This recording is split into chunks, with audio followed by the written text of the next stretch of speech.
My wife and I have been married for over 24 years. And with a lot of marriages, there are a lot of ups and downs, and I think we suffered through more than most. We were working through an amicable end to our marriage for 4 months. On the 23rd of April, my wife, Jennair, was actually supposed to meet me for dinner because we were still having those kinds of conversations. What are we going to do about this? What are we going to do about that? We were still taking walks in the state park with our dog. We had just had done prior to that, 24 hours before. And so never could I have expected what happened. According to the police, and what everyone suspects, is the minute Meredith walked into the house, Jennair was laying in wait around the corner, and she didn't even see it coming, so she died instantly. And then moments later, she shot herself. One of the things with the book especially, people are going to say he's doing this for fame and fortune. There's no intent to make any money on this book. If there's proceeds from the book, it is all going to be directed toward, suicide prevention, an organization. So, like I've said, my story can help others. I'll continue to share it. And certainly the lessons that I've learned around mental health especially. You've got to take care of the people that we love, but more importantly, the people that we hurt, and see that they're okay. And if there's one lesson learned in this whole thing, I think that would be it.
This week on American Real, we welcome Mark Gerardot, whose life took a tragic turn one day last April. For the first time, you'll hear Mark's story in his words about that fateful day. Thanks for joining today, and if you or anyone you know is in need of a mental health professional, please call the number below.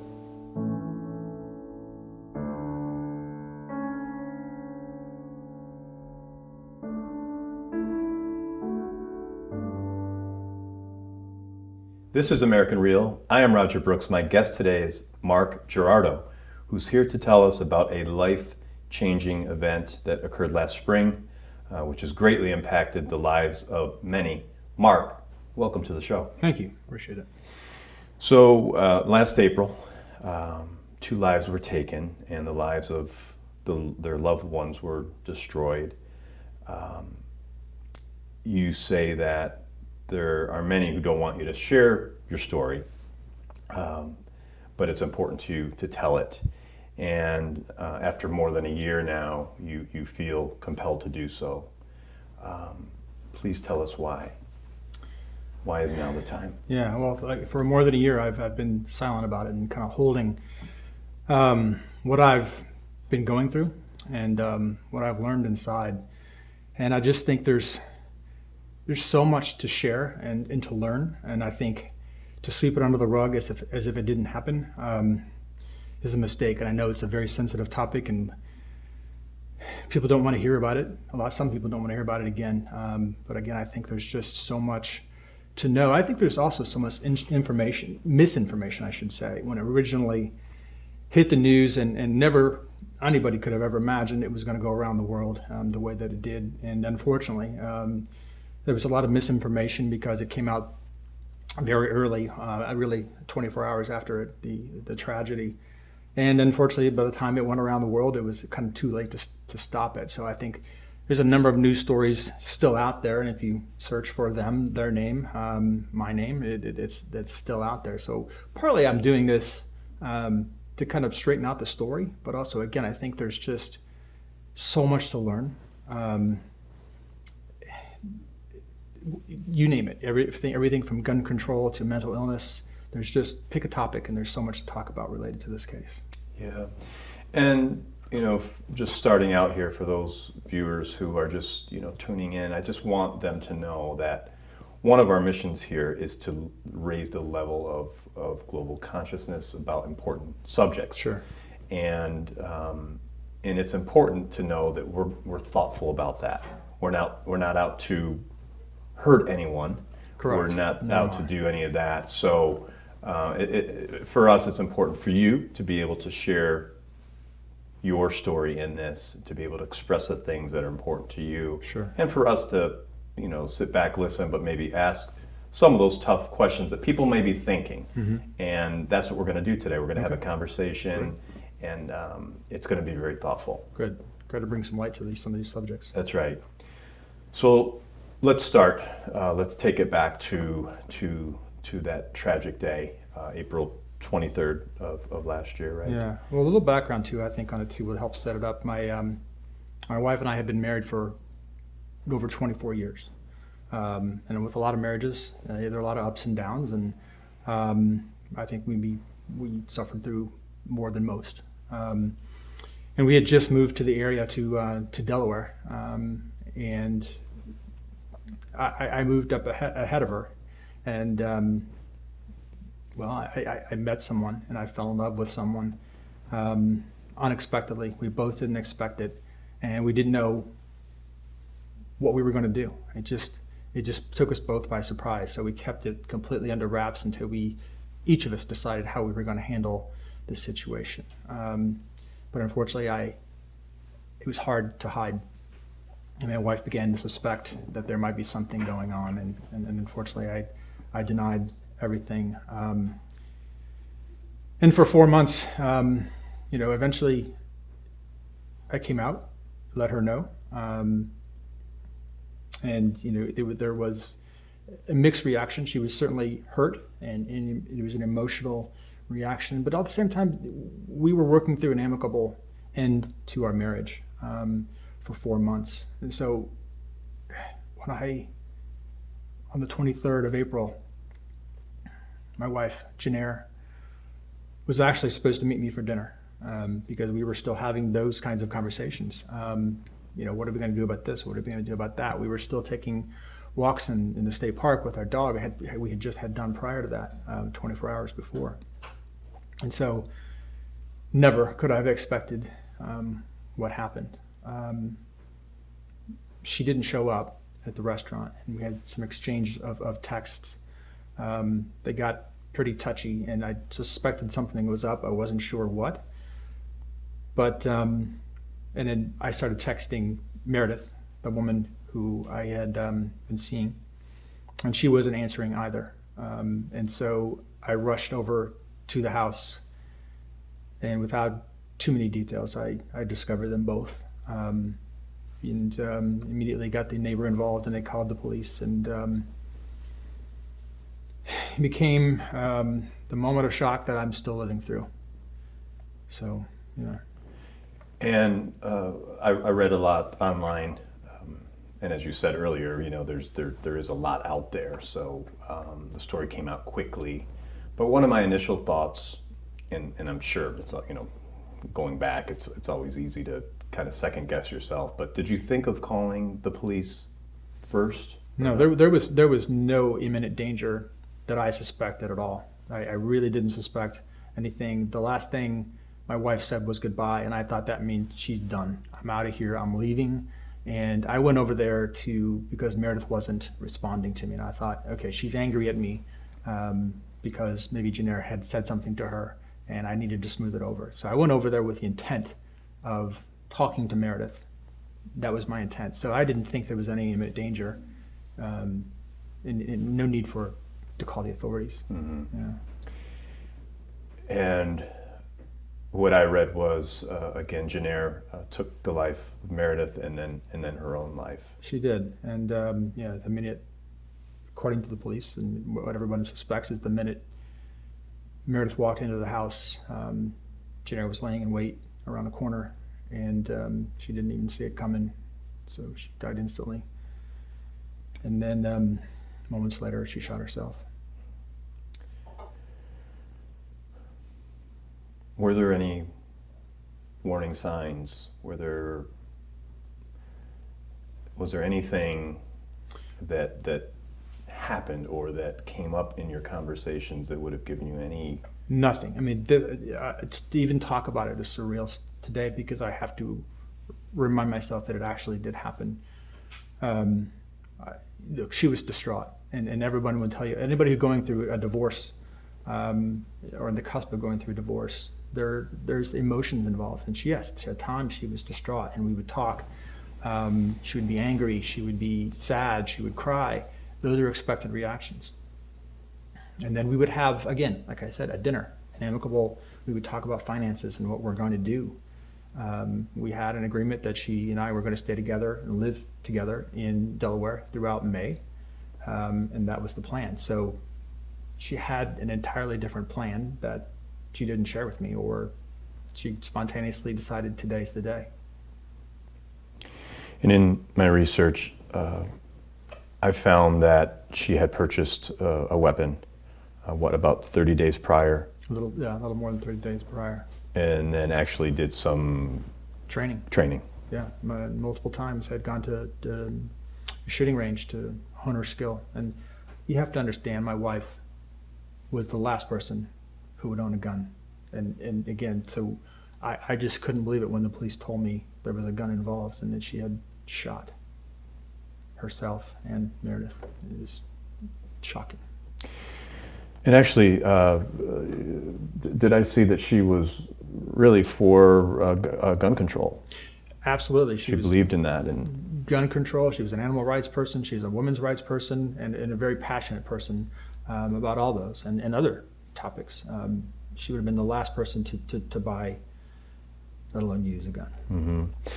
You know, and in the news, when there are shootings, so let's say shootings at schools and things, when this topic comes up, again, it's always easy to second guess. Why didn't they know? And right. Whereas in this situation, no one would have ever suspected.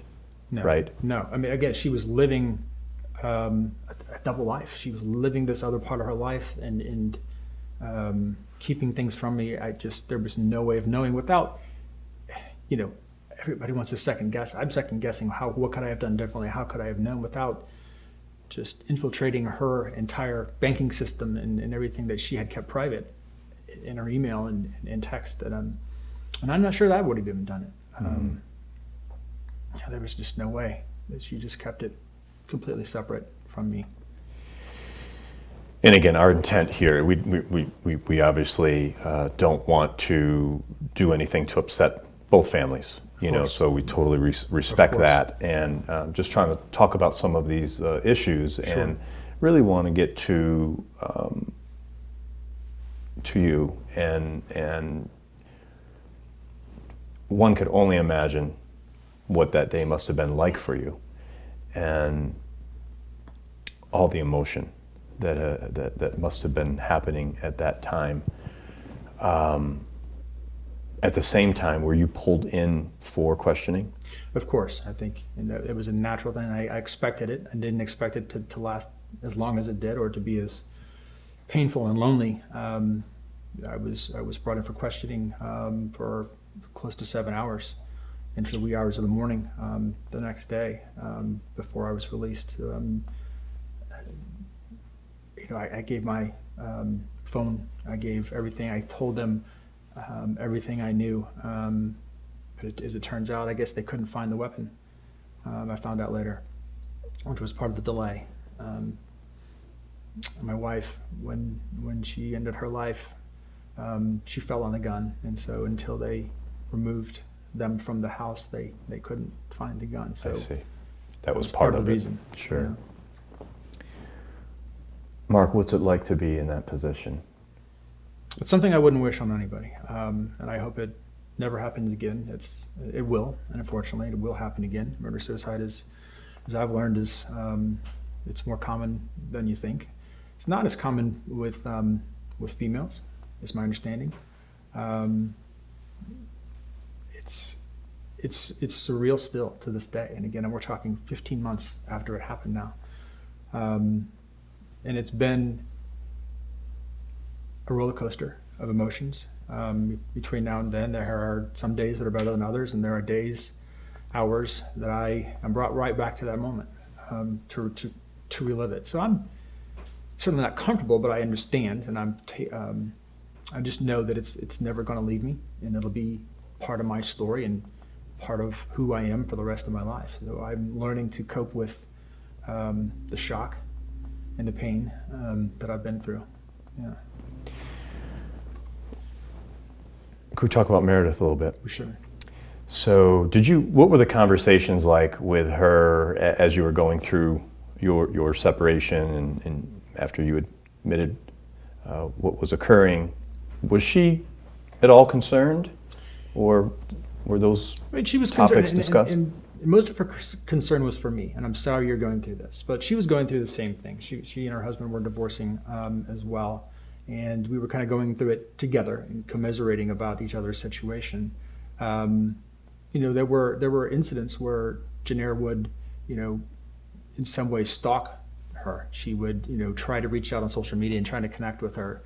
In one instance, there was a physical confrontation, in a restaurant bar, and Meredith's reaction was more of anger than it was fear.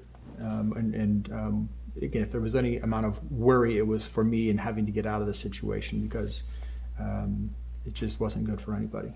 But there was what we thought was a means to an end. There was a date where Jennair and I were not going to live together anymore, and we were going to file a petition for divorce. And so that's what we were all aiming for at the time. And it was stressful for all of us.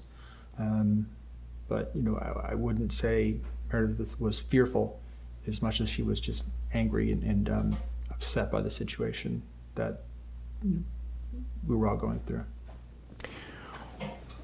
What are some of the feelings that you could express as far as the various emotions that you've been going through? Is there guilt? Is there shame? Is there embarrassment? I'm just trying to put myself there to say, I could just see the roller coaster of emotion, right, and responsibility. It's all of the above, and probably 12 other emotions that I'm constantly going through. But I would say that the boulder, as I explain it to some people, that the boulder is the guilt that I feel for having hurt my wife. Literally, that's where it lies right now, for having the pain that she must have been going through to do.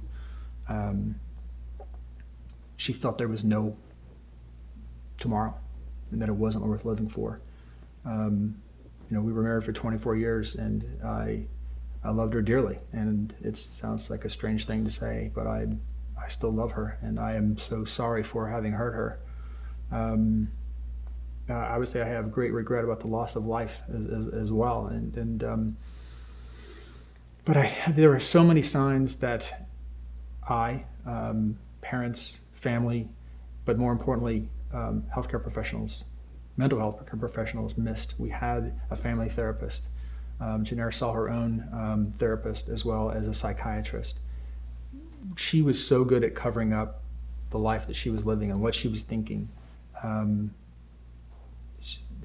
We all missed it. We all missed all the signs. It's regretful. It's awful. But I wish I could change it and take it back, but I can't.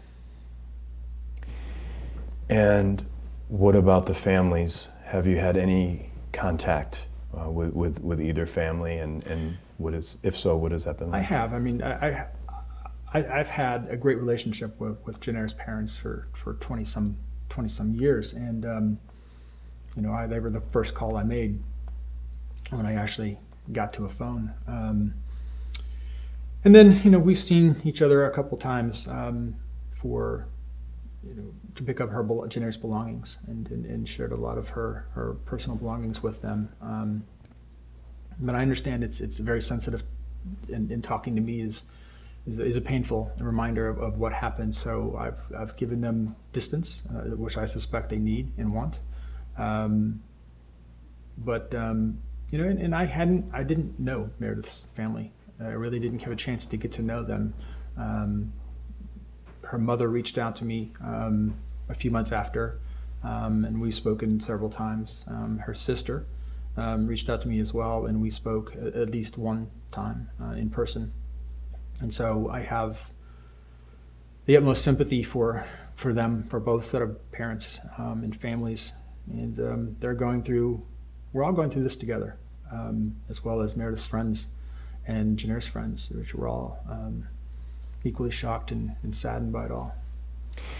Yeah, and oftentimes, in these type of situations, it's I guess easy to point blame, and instead of having the compassion for all those that were not directly involved or indirectly involved. Mm-hmm. I know a friend of mine who actually went through a severe injury, a hockey injury, and he said the pain was so bad, that, and he didn't tell anyone, only a couple of very close people to him, that the pain was so bad that he wanted to take his own life. And he says until you're there, whether it's mental illness or an injury like that, and it's hard to express, he said, to anyone, when you're actually going through it. So whatever pain, Jennair was going through, it's difficult, I think, from people on the outside to even wrap their arms around, including yourself. Sure. How something, like this can actually take place. I certainly didn't know it then. I didn't know what she was going through and the pain she was in, but believe me, I've felt it since. The desperation for the not wanting to live another day. I know what it feels like now to have gone through such a traumatic experience myself, and wished for relief. And I understand it. Yeah. How do we help people that are having these feelings? How do we help people that feel there's no way out, there's no other way? Well, probably one of the saddest things in this particular case was that Jennair had really isolated herself for many, many years. She said at one time, I don't need friends, I don't have time for friends, I'm not a very good friend. And so she kind of pulled in, and she really just wanted it to be about her and I. With the exception of one friend and some mutual friends that she reached out to during her darkest days, she was just isolated. Now, having gone through the trauma that I've gone through, I couldn't imagine having gone through it without friends and family and the people that were in my closest circle of friends, but also the people that I've met since then that have been so compassionate about my plight and the feelings and things that I'm going through. So again, I think what we can do, to answer your original question, is you've got to have a network of friends, of people, and just let them know. Unfortunately, Jennair did talk to a mutual friend, and that mutual friend sensed there was something wrong, and she asked her, do you have a gun? And she said no, but she did. She already had the gun by then. So it's, she didn't want anybody to know. It was her own private world of pain that she was hiding in, and didn't want to show that to anybody. So the warning signs sometimes may be there. They may be They're there, but I mean, again, and I think Jennair just presented it herself as so normal, so often. It was hard to discern. We all have bad days and good days. Now, what a lot of people don't know is that Jennair suffered from depression for some time. Now, I'm not a medical professional or a mental health professional, but I know she suffered from Hashimoto's disease, and one of the symptoms of Hashimoto's is depression, and often the medication that they're given, it doesn't really help the depression part of it. So she'd been suffering from depression for, probably 5 years. And she said, as she would often tell me, she's a functioning depressed person. Which I think is very common. It is, and so I didn't sound the alarm bells, and I just thought, okay, she's suffering through this. She's under medical supervision, and she's got it under control. But then some things happened in her life. She lost a job and was having trouble finding another job, so that depression kind of took another level. And as I look back to our 24 years together, I didn't see them as signs. I've normalized everything that had happened in our past. There were some incidents, and I look back, and people, as I tell them, they'll say, that was a sign. You should have known because of this. Soon after the tragedy, there was a coworker and friend of Jennair's who reached out to me and said, the minute I met Jennair, I knew she was a troubled soul. And that just took me back, that someone from 15, 20 years ago sensed something was off. And certainly we had our share of arguments, and she had her weaknesses and her problems. I had mine as well. We all do. But as I look back at it and people hear me talk about some of those are some early signs of not just what she eventually went through, but early signs of trouble and conditions that she may have suffered through. Again, there are a number of people I've spoken to and shared some of the stories from our past, and they've indicated it seems she had signs of borderline personality disorder. People call it BPD. And again, I'm not here to diagnose her, but the more I read about that, it's shocking actually how similar some of her signs were to borderline personality disorder. And again, just to be clear, there was no medical diagnosis. This is just you're saying based on in hindsight, right? There are 9 signs, and you can check off. You can check off 5 of them. Then more than likely, someone is on the spectrum of the BPD. And depending on who you're asking, she could check off 5. She could check off 9. It's up for some people. Mm-hmm. So more than likely, I'm convinced based on other people's input, and not just friends. I'm talking my own therapist. There are again clear signs that there's something that wasn't quite right from very early on. How much therapy have you gone through? Yeah, I've not stopped. I saw someone 4 days after. They made accommodations for me to get in almost in an emergency session, and I've been in therapy ever since, and I can't imagine where I'd be without it. So talking about it is something that helps.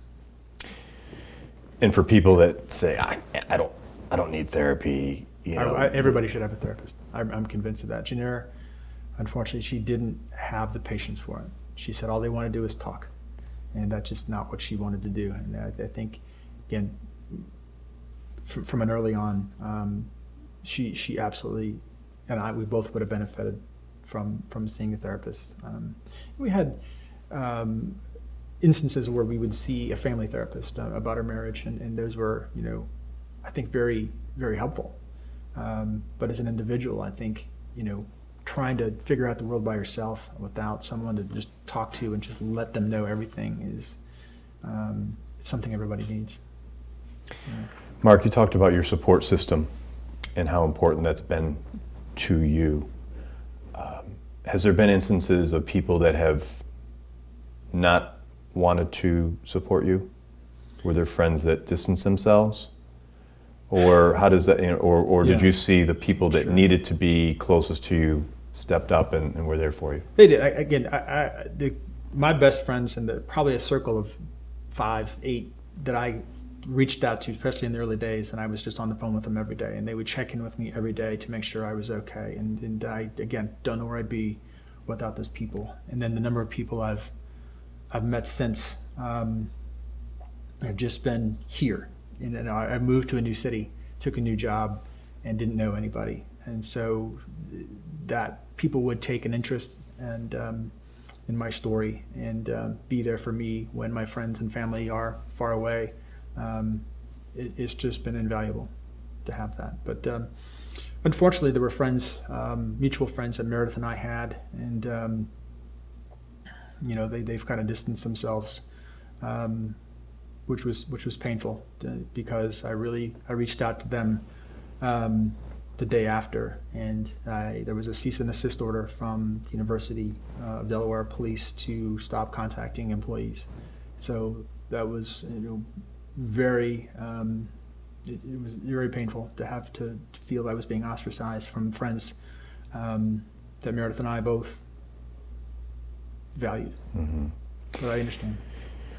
Did you have to try to take the emotion out of those reactions just to say? Everybody is dealing with this in their own way. Yes. And it's painful for everybody, so I get it. I do. Mm-hmm. I nothing against any of them. Right. What about professionally? Have you moved on? Are you working? Are you back into a routine? I wouldn't say it's a routine, right or wrong. My fear of not being around people and being alone was so great that I made the decision to go back to work 7 days after the tragedy. I just needed to be around people. I did the best job I could do. I suffered through it as much as I could. But eventually, I just couldn't do it anymore, and I decided to take a leave to work on my mental health. And part of that was to journal. I was just journaling every day. Again, as much as there were people around me, I also felt I was being quite a burden on them. And so journaling and writing every day, 5-6 hours a day, became my new job, and just getting it out of my system to the point where I shared it with my therapist, my journal, and he just kind of stopped and shook his head, and he made a suggestion that I actually pursue turning this into a book. Not everybody is going to go through what I've been through, but all the pieces and parts added together, it could be very helpful for someone to hear what I'm going through. And so I wasn't quite sure I wanted to do that, but I just kept writing, and then pretty soon I had a very loose manuscript, and again shared that with people, and they thought it was very powerful, and that it could in fact help a lot of people, because again, hopefully nobody experiences what I've experienced, but I think I touch on so many topics in the book about mental health and about the troubles that Jennair and I had been going through, but I think people will find a lot of their own lives in this book as well. So have you taken it to that next level where you're actually going through the process? I'm still deciding? I'm considering it. Okay. I'm considering it. I've been talking to a few literary agents, and I have a writing coach who's kind of walking me through the whole process and the publishing process. And I'm very sensitive who picks it up, and that they're, again, sensitive to the topics and sensitive to mental illness and gun control and some of the topics that are actually in this book. Not just anyone I think is right for this book. And I think rightly so, literary agents, not all of them want to get involved in something of this magnitude or this genre. So it's a slow process. I'm in no hurry, and in the end, it may not be published at all, and I'm okay with that. But it was about the cathartic process of me actually writing it that helped. And again, I've shared it with a circle of friends, and they can see their own lives. They can see their own troubles in some of the things that I'm writing about, and it's already, helping some people. No, and I'm glad you just brought that up, because this might be a good time to talk about that, in that we all have that dark side, right? Sure. It's just part of human nature. And to deny it, I think, is not good either. Mm-hmm. Now, so I think everyone's at a different place, in here. But they talk about the monkey mind, that constantly Sure. is there, Mm-hmm. and it is. I think it is very good that you're writing this for yourself. I would think would be very therapeutic. But more than that, to help others that may not know what to do, who maybe they're reading it and it may help them or someone close to them. Do you agree? I do agree, and I want to be clear that it's not a self-help book. I'm not a healthcare professional, mental health care professional, and so it's going to help people, I think, to read the story to think that's like me, or worst case scenario, something this tragic could happen to me if I don't get someone help or if I don't see the signs. I think that especially is one way it can definitely help people. Yeah. Earlier when I asked you about your career, I was thinking about focus, how hard it must be to focus on anything. It is, and again, where I found my focus was writing and pouring myself into there. I'm not a writer by profession. I'm a creative director, and part of that is writing. But I just found that was my passion, but it's also where my focus was, and had such a drive to power through it and get it done. I did lose a lot of the passion for what I normally do. I think that's slowly starting to come back, and I'm in a journey right now, and I think eventually on the other side of this, I'll find that passion again. Yeah. Early on, you mentioned there's been a lot of misrepresentations of the story just because of how fast it came out. Sure.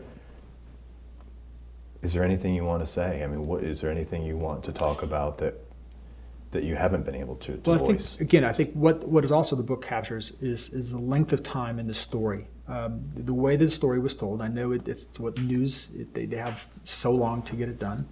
But I think the way it was characterized is there was a salacious affair. The wife found out about it and ran up to Pennsylvania and killed her and then killed herself. End of story. That's it. There's a lot more than that. So much of the story and so many nuances to the story that, again, I think there's just so much to learn from it and understand versus just making a quick snap judgment. And unfortunately, that worked against a lot of people putting it at the news the way it came out. I was attacked on social media. Both Jennair and Meredith were attacked on social media. It just brought out a lot of ugliness in people, and there were also a fair amount of people that were sympathetic, and it was nice to hear those thoughts as well. But now, at least now, with this story and the book, people will understand the full breadth of the story, and if they still want to pass judgment, I'm not going to stop them. At least they'll know the truth. Mm-hmm. Mark, let's talk about breakups and divorce. Obviously, with different situations, they happen all different ways. Right. I mean, I've seen marriages that have lasted 2 months and 20, 30 years where people go through these separations, breakups, Sure. divorces. Well, one of the things I look back at in how our divorce had started in our society. I think divorce has become so normalized. We see it. Celebrities are getting divorced. They're having conscious decouplings, and again, I knew I grew up with several people as a child who had gone through their parents had gone through a divorce, and so I just expected it to be something that we'll go through and we'll get through, not understanding the trauma that a divorce can bring upon somebody to the degree that it did to Jennair and others. Now, I think we've all had breakups in our lives and we've had our hearts broken and know that feeling, but some people, and I'm not sure what the common denominator is, some people just take it better than others. And I'm not just in divorce, but just in breakups in general. I had a friend who, just 3 months after this tragedy, was going through his own breakup with a girlfriend he had been seeing for, over 3 years. And they had gotten to a point where it was just more bad days than good. And he finally just said, this has got to end. And she seemed to have handled it pretty well at first. And then a week later showed up on his doorstep. And when he opened the door, she unleashed a verbal and physical attack on him, punching him, scratching him, and leaving marks everywhere. And she was not about to leave. This was a professional woman. And he would have never expected something like that to happen. Eventually had to call the police and have her extricated from the property in fear for his own life, his daughter's life. And he asked me, what do I do? Because he obviously knew that it was not exactly the same, but he wanted some recommendations. And I just said, get her help, because she's not in a good place, and anything could happen. You could get hurt. She could hurt herself. It's the thing I wish someone could have stopped and told me. Get her help, because that's what she needs. And so I'm sounding the alarm bells about people that are going through breakups.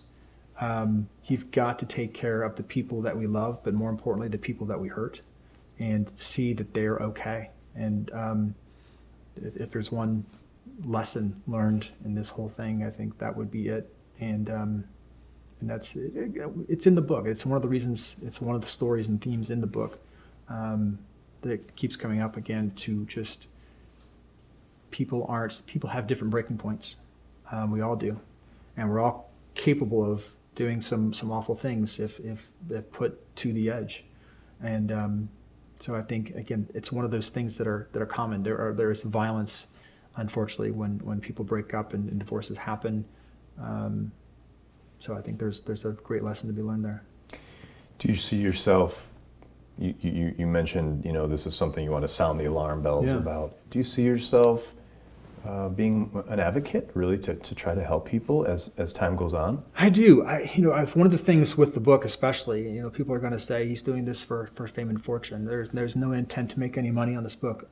If there's proceeds from the book, it is all going to be directed toward, suicide prevention, an organization. So, I'm starting to continuing to write. The book is finished now, I'm continuing to write. I'm writing blogs. I'm writing some educational pieces and associating myself with organizations involved with suicide and sharing my knowledge, my story with them. And again, I don't want to be the poster child or the leading voice, certainly, because I think there's so many better voices out there. But I think, like I've said, my story can help others. I'll continue to share it, and certainly the lessons that I've learned around mental health, especially. Yeah. Mark, you've been very gracious for sitting down with us. Appreciate you doing this. But Sure, before I let you go, just one last question, and just would like to know what's next. What's next for you? How do you move on from here? Sure. Well, as I mentioned earlier, I'm not from this area. We're in rural Pennsylvania, outside of Philadelphia right now, and this is not my home. It has become my second home because of the friends and people that I've met here, and it's become my surrogate home. And I've seen some really dark days here and experienced some really good days here around friends and helping me to get through this. And it's this whole journey. It happens in phases, and I can feel the growth that has happened just in 15 months. But I also have this feeling inside me that I've done growing here, and it's time to move on to somewhere else. And so, I've literally sold or given away everything that I own, and I am going to make a fresh start. I am driving across the country on a journey that I've never taken before, and just taking my time to think about what's next. So to answer your question, I don't know. It's kind of the great unknown, but I know it's not here, and it has to be somewhere else, and it has to be doing something else. So I'm really looking forward to not knowing what I'm going to do yet. It's a strange answer to your question, but life is a journey. I never would have expected my life would have taken this tragic turn, but we got to move on. Again, there are days where I don't want to get up. There are days that I don't know what tomorrow looks like, but we have a responsibility to fulfill our lives and to find the perseverance to move on and to keep moving. And that's what I intend to do. Awesome. Mark Gerardot, appreciate you sitting down with us. Thank you, Roger. and best of luck in everything you do. Thank you. Appreciate it.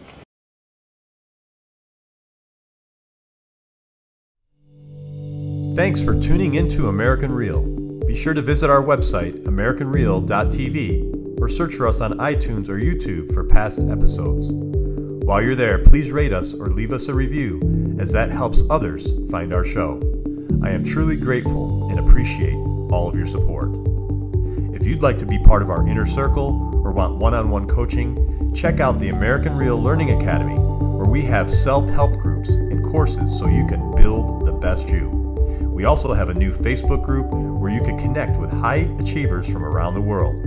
If you want to go even further, maybe you're determined to write your own book or launch your own podcast, contact me today to see if we could help. You can reach me through Instagram or Facebook, or email me directly at roger@americanreal.tv. And speaking of podcasting, our next course will be starting soon. So if you're interested in launching your own podcast, join me and Podcast Your Passion. I'll take you through my 8-week course where I'll mentor you to build a world-class podcast. I'm only taking on a small group of people who want to share their passion through broadcasting, where I'll have you up on iTunes and YouTube within weeks so you can podcast your passion. Click on the link below for more information.